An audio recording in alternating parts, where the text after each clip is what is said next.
Welcome to Before Exam চেনেলটোলৈ আপোনালোকক স্বাগতম জনাইছোঁ। আজি আমি কেইটামান ইম্পৰ্টেণ্ট জিকে কুৱেশ্যন আলোচনা কৰিম। So let's start the video'. আজিৰ প্ৰশ্নটো হৈছে প্ৰথম প্ৰশ্নটো হৈছে কোনখন পাহাৰৰ শিখৰত কামাখ্যা মন্দিৰ অৱস্থিত? ইয়াত সুধিছে কোনখন পাহাৰৰ শিখৰত কামাখ্যা মন্দিৰ অৱস্থিত। এই ক্ষেত্ৰত ইয়াৰ ৰাইট আনসাৰটো হ'ব অপশ্যন ক নীলাচল পাহাৰত। নীলাচল পাহাৰত কামাখ্যা মন্দিৰ অৱস্থিত। কামাখ্যা মন্দিৰটো হৈছে আমাৰ এটা প্ৰাচীন মন্দিৰ। যিটো প্ৰাচীন মন্দিৰ গোটেই ভাৰতবৰ্ষৰ ভিতৰত যি 51টা শক্তিপীঠ অৰ্থাৎ দেৱীপীঠ আছে তাৰে ভিতৰত কামাখ্যা মন্দিৰটো এটা অন্যতম শক্তিপীঠ বা দেৱীপীঠ। গতিকে ৰাইট আনসাৰটো হ'ব নীলাচল পাহাৰ।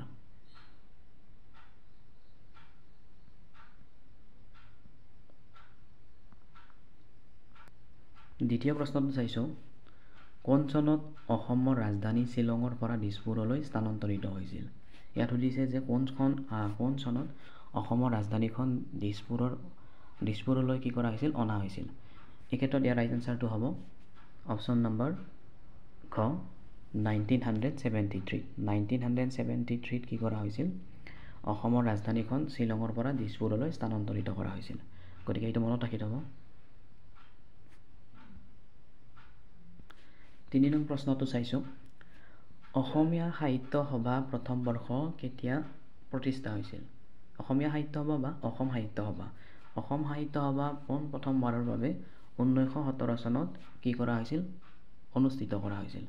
আৰু এই প্ৰথমখন অসম সাহিত্যৰ সন্মিলনী সভাখন শিৱসাগৰত কি কৰা হৈছিল? আয়োজন কৰা হৈছিল। কিমান চনত? 1917 চনত। আৰু এই প্ৰথম সন্মিলনখনৰ সভাপতিজন আছিল পদ্মনাথ গোহাঁই বৰুৱা। গতিকে এইখিনি মনত ৰাখি থ'ব।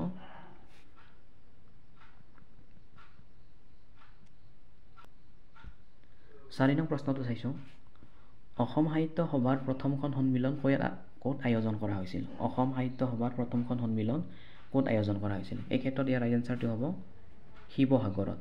শিৱসাগৰত 1917 চনত কি কৰা হৈছিল? প্ৰথমখন অসম সাহিত্য সভাৰ সন্মিলন আয়োজন কৰা হৈছিল। আৰু এই অসম সাহিত্য সন্মিলনী সভাখনৰ সভাপতি আছিল পদ্মনাথ গোহাঁই বৰুৱা। আৰু বৰ্তমান যদি সোধা হয় যে অসম সাহিত্য সভাৰ মুখ্য কাৰ্যালয়টো ক'ত অৱস্থিত? এই ক্ষেত্ৰত হ'ব যে অসম সাহিত্য সভাৰ মুখ্য কাৰ্যালয়টো যোৰহাটত অৱস্থিত, যিটোৰ নাম হৈছে চন্দ্ৰকান্ত সন্দিকৈ ভৱন। 5 নং প্ৰশ্নটো চাইছোঁ নৰনাৰায়ণ সেতুখনে পঞ্চৰত্ন চহৰখনক কোনখন চহৰৰ সৈতে সংযোগ কৰে?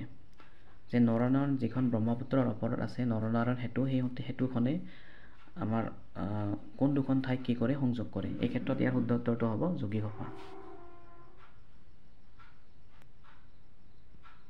6 নং প্ৰশ্নটো চাইছোঁ যে অভিৰুচি ক্ৰীড়া দিৱস কেতিয়া উদযাপন কৰা হয়? অভিৰুচি ক্ৰীড়া দিৱস প্ৰতি বছৰে 3 ছেপ্টেম্বৰ তাৰিখত উদযাপন কৰা হয়। কাৰণ প্ৰতি বছৰে এইটো তাৰিখত উদযাপন কৰা হয় কিয়নো 3 ছেপ্টেম্বৰ তাৰিখতে আমাৰ প্ৰথম অসমীয়া অৰ্জুন বঁটা বিজয় ভোগেশ্বৰ বৰুৱাৰ কি হৈছিল? জন্ম হৈছিল। তেখেতে 1966 চনত এছিয়ান গেমছত 800 মিটাৰ দৌৰত কি কৰিছিল? সোণৰ পদক লাভ কৰিবলৈ সক্ষম হৈছিল। গতিকে ইয়াৰ ৰাইট আনসাৰটো হ'ব 3 ছেপ্টেম্বৰ তাৰিখত।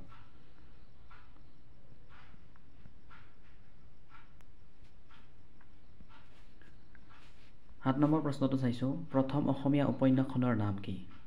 প্ৰথম অসমীয়া উপন্যাসখনৰ নাম কি? ইয়াৰ শুদ্ধ উত্তৰটো হ'ব অপশ্যন ক ভানুমতী। ভানুমতীখন আছিল প্ৰথমখন অসমীয়া উপন্যাস, যিখন উপন্যাস আমাৰ অসমীয়া সাহিত্যিক পদ্মনাথ গোহাঁই বৰুৱাই কি কৰিছিল? লিখিছিল। গতিকে এইখনেই আছিল প্ৰথমখন অসমীয়া উপন্যাস। প্ৰশ্নটো চাইছোঁ প্ৰথম অসমীয়া আলোচনী অৰুণোদয় কোন চনত প্ৰকাশ পাইছিল? প্ৰথমখন অসমীয়া আলোচনী অৰুণোদয় কোন চনত প্ৰকাশ পাইছিল? এই ক্ষেত্ৰত ইয়াত ৰাইট আনসাৰটো হ'ব 1846 চনত। 1864ত প্ৰথমখন অসমীয়া আলোচনী যিখনৰ নাম অৰুণোদয়